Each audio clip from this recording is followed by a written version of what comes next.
When the Detroit Fire Department arrived at the Fox Theater on that night in 1971, they expected the worst. A fire in a packed theater with 2,000 people inside. That usually meant casualties, stampedes, panic, trampling. But when they got there, something impossible had happened. The theater was empty. 2,000 people had evacuated calmly, orderly, safely. Zero injuries, zero panic. And standing alone on the stage, in a theater filled with smoke, was James Brown. He was the last person out.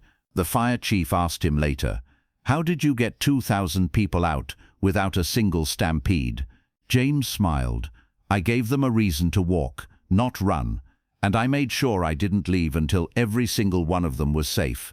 Detroit, Michigan, November 17th, 1971, Wednesday night. The Fox Theater was one of the most beautiful venues in the city, a grand old theater from the 1920s, with ornate decorations, balconies, and a massive stage. It seated just over 2,000 people.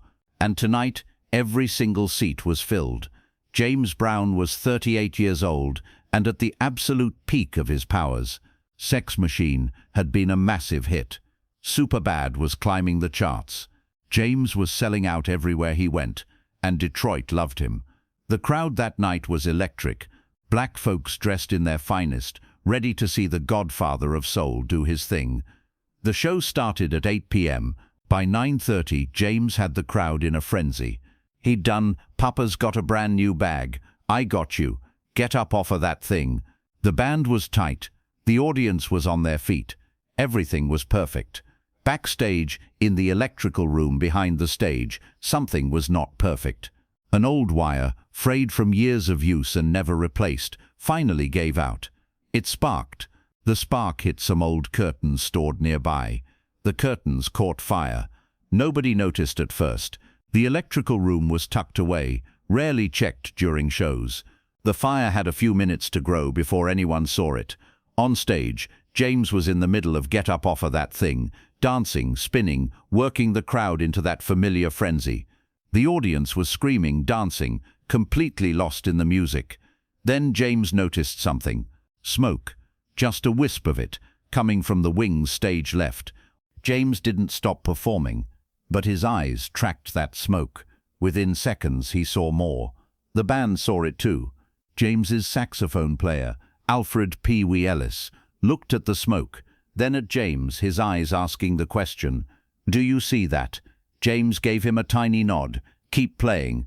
Backstage, a stagehand finally noticed the fire. He ran to the electrical room and saw flames. Not huge yet, but growing. He ran back out, screaming for security. James's security chief, a man named Leon Austin, heard the commotion. He ran backstage and saw it immediately. Fire. Real fire. Spreading from the electrical room toward the stage area. Leon didn't hesitate. He ran onto the stage while James was mid-song. Leon grabbed James's arm and pulled him close, shouting over the music, "James, we got a fire backstage. Electrical room, spreading fast. We got to evacuate now." James looked at Leon. Then he looked out at the Fox Theater. 2,000 people packed into seats and aisles, dancing, screaming, having the time of their lives. Families, couples, kids, old folks, all of them completely unaware they were in danger. James knew exactly what would happen if he stopped the music and yelled fire. 2,000 people would stampede for the exits. People would get crushed in the doorways, trampled in the aisles. Children would get separated from parents. Elderly people would get knocked down. People would die, not from the fire, but from the panic. James had seen it before, not personally, but he'd heard the stories. Theater fires where more people died in the stampede than from smoke or flames. The Coconut Grove fire in Boston, 1942, nearly 500 dead, most from the crush at the exits. James made a decision in about 3 seconds. He looked at Leon and said, "Get the fire department, but don't tell anyone in the audience yet.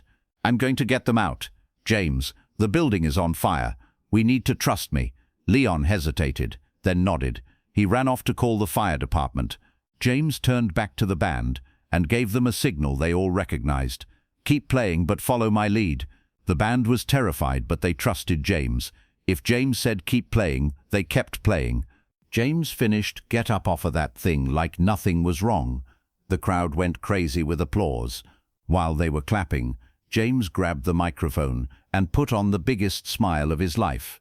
"Detroit," James shouted. "Y'all having a good time tonight?" The crowd roared approval. "That's what I like to hear. Now I got something special planned for y'all. Something we ain't never done before at the Fox Theater." The crowd leaned in, curious. "We're gonna take this show outside." People looked at each other, confused but intrigued. "That's right. Beautiful November night out there. We got the parking lot all set up. We're gonna continue this concert under the stars. Now I need everybody to stand up. That's right, everybody up, and we're gonna walk outside nice and easy. First rows first, then work our way back. The band's gonna keep playing, and we'll meet you outside in 5 minutes." The band immediately kicked into an instrumental version of Sex Machine, something upbeat and fun. James kept smiling, kept his energy high, kept the audience thinking this was all part of the show. People started moving. Slowly at first, they were confused, but James Brown was telling them to go outside, so they went. The first rows stood up and started filing toward the exits. James kept talking. "That's right, nice and easy, no rushing. We got all night. Families, stick together now. If you got little ones, hold their hands. We're gonna have the best outdoor concert Detroit ever seen." Behind James, the smoke was getting thicker. The band could see it creeping onto the stage, but they kept playing. James kept smiling, and the audience kept moving. Theater staff, clued in by Leon, opened all the exits and started helping people out. But they did it calmly, following James's lead. No running, no shouting, just gentle guidance. "Balcony folks, y'all come on down. Use both staircases, plenty of room. Take your time, watch your step." James was conducting an evacuation disguised as a show, and it was working. People were walking, not running, talking to each other, even laughing. Some thought this was the coolest thing they'd ever seen, James Brown taking his concert outside. But some people were starting to notice the smoke. James saw confusion turning to concern on some faces. He had to keep the energy up, keep people calm. "I know what you're thinking. James, it's November. It's cold out there. Don't worry, baby. My music's gonna keep you warm. By the time I'm done with y'all outside, you're gonna be sweating." Laughter, keep them laughing, keep them moving. 5 minutes in, about half the theater was evacuated, but the smoke was getting worse. Some people in the back rows could see it now, could smell it. A woman shouted, "Is there a fire?" James didn't lie, but he didn't panic them either. "We got a little electrical situation backstage, baby. Nothing to worry about. That's why we're taking this party outside. Nice and easy. Everybody's gonna be just fine. Keep moving, keep moving." The fire department arrived. 3 trucks, sirens blaring. Some people outside heard the sirens and realized this wasn't part of the show. But they were already out. They were safe. Inside, James kept working. 7 minutes in, 3/4 of the audience was out. The band was still playing, but they were getting nervous. The smoke was thick enough now that they were coughing between notes. "Last few rows, let's go. Y'all doing great. Theater staff, make sure we got everybody." Leon ran back on stage. "James, the fire department says you gotta get out now. The fire's spreading to the main stage area. How many people left?" "Maybe 200. Then we wait for 200. James turned to the remaining audience members, mostly people from the back rows and the balcony, who'd taken longer to navigate the stairs. "Okay, folks, we're almost there. Fire department's here. They're gonna make sure everybody gets out safe. No running, just keep that line moving. You're all doing amazing." The last group filed out. Theater staff did a final sweep of the bathrooms and rows. "Clear," someone shouted. The band looked at James. James looked around the Fox Theater one last time. Smoke was everywhere now. The curtains near the stage were starting to catch. The fire was visible from the wings. "Okay," James said. "Now we go." The band ran for the exit. James walked. Even now, even with the theater on fire, James Brown didn't run. He walked off that stage with the same confidence he'd walked onto it. When James stepped outside into the November night, the scene was surreal. 2,000 people were standing in the Fox Theater parking lot, some wrapped in coats, some still in just their concert outfits, all of them staring at the theater as smoke poured from the building. Fire trucks surrounded the place.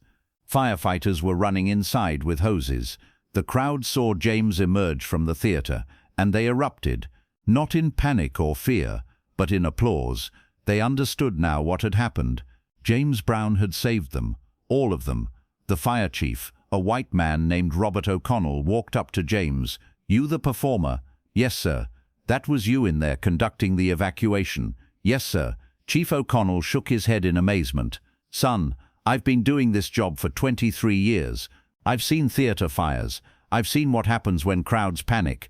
We usually pull bodies out of stampedes. You know how many injuries we got tonight?" "No, sir. 0. Not a single person hurt. You evacuated 2,000 people from a burning theater, and nobody got so much as a scraped knee. How'd you do that?" James smiled, tired but proud, gave them a reason to walk instead of run, kept them calm, kept them moving, made sure everybody got out before me. "You were the last one out." "Yes, sir. Couldn't leave until I knew everybody else was safe." Chief O'Connell extended his hand. "That's the most professional evacuation I've ever witnessed. You saved lives tonight, probably dozens of lives."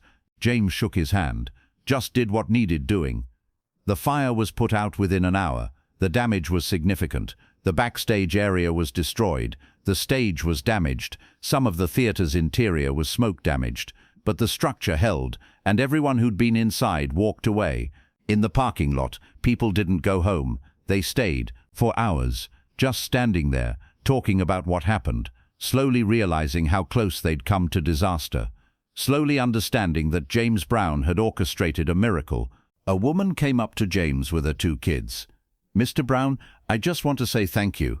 If you'd screamed fire, people would have stampeded. My babies could have gotten crushed. You saved them." James knelt down to the kids' level. "Y'all okay?" The kids nodded. "Good, that's all that matters." The story made the news the next day. James Brown saves 2,000 in theater fire evacuation. The coverage focused on the lack of casualties. Fire experts were interviewed, all saying the same thing. In a fire with that many people in an old theater, you'd expect deaths, stampede deaths. But James Brown's calm leadership had prevented it. Years later, fire departments started using James's evacuation as a teaching example. Remain calm, don't create panic, lead people to safety. The Fox Theatre fire became a case study in crisis management. James himself didn't talk about it much. When reporters asked, he'd just say, "I couldn't leave those people. They came to see me perform. It was my responsibility to make sure they got home to their families." But the people who were there never forgot. For decades afterward, people in Detroit would tell the story. "I was at the Fox Theatre the night it caught fire.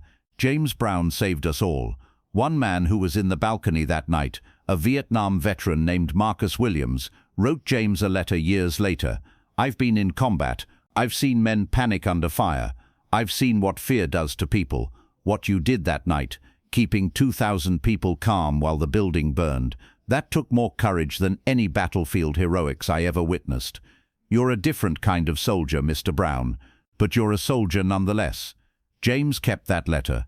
It meant something to him, the recognition that leadership isn't just about being in charge. It's about protecting the people who trust you. Even when you're scared, even when every instinct says run, you stay until everyone else is safe. The Fox Theatre was repaired and reopened. James came back and performed there many times over the years, and every time he did, someone in the audience would inevitably be someone who was there that November night in 1971. They'd shout, "Thank you, James," and he'd know exactly what they meant. If this story of leadership, courage, and putting others first moved you, hit that subscribe button and give this video a thumbs up. Share it with someone who needs to be reminded that real leadership means staying calm when everyone else would panic and making sure everyone else is safe before you save yourself. What would you do if you were responsible for 2,000 lives? Tell us in the comments. And don't forget to ring that notification bell for more incredible stories about the moments when legends proved they were heroes.